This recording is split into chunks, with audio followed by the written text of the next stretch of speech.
The Arctic can be a harsh and forbidding place, but this ice-covered ocean, the Earth's smallest, is feeling big impacts from a warming world, with scientists recording unprecedented changes in the balance of fresh and salt water.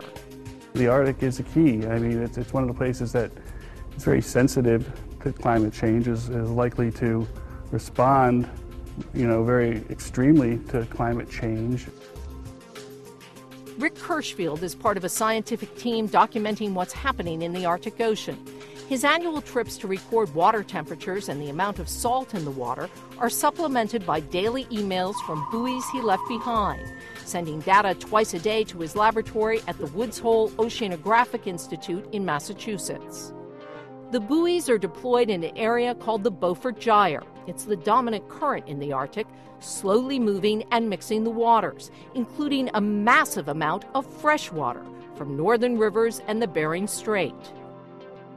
What's happening up in the Arctic Ocean, some 5,000 miles north of Woods Hole, could have a big impact on the climate here and along the eastern seaboard of the United States.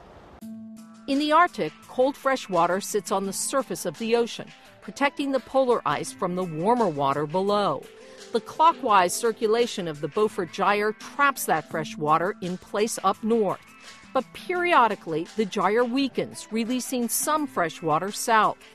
If the gyre releases too much fresh water, it can flow into the North Atlantic and act as a barrier, keeping warmer Gulf Stream water from releasing its heat into the atmosphere.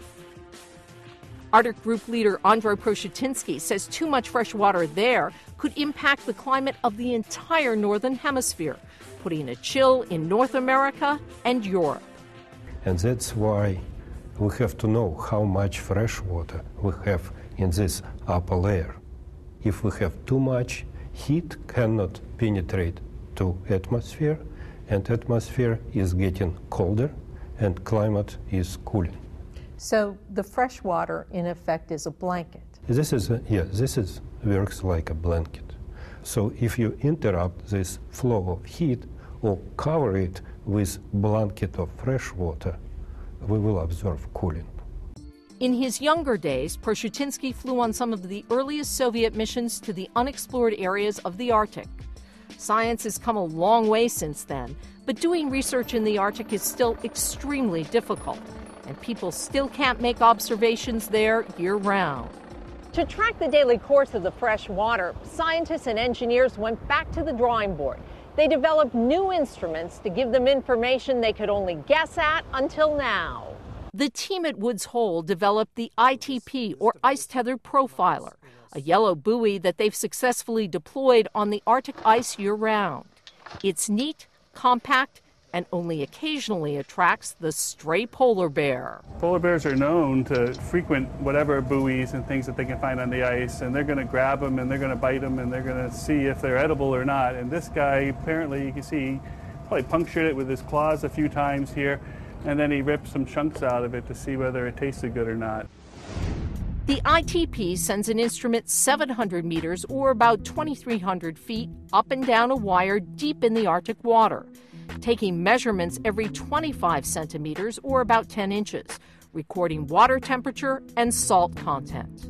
The data shows that fresh water has been accumulating dramatically in the Arctic Ocean over the last 12 years. The redder contours mean that it's more fresh water. The bluer means less. Wow, look at the difference then. You can see 2005 to 2009, just in 4 years. Huge. A buildup Proshutinsky finds alarming. Ocean accumulates fresh water and releases, accumulates and releases.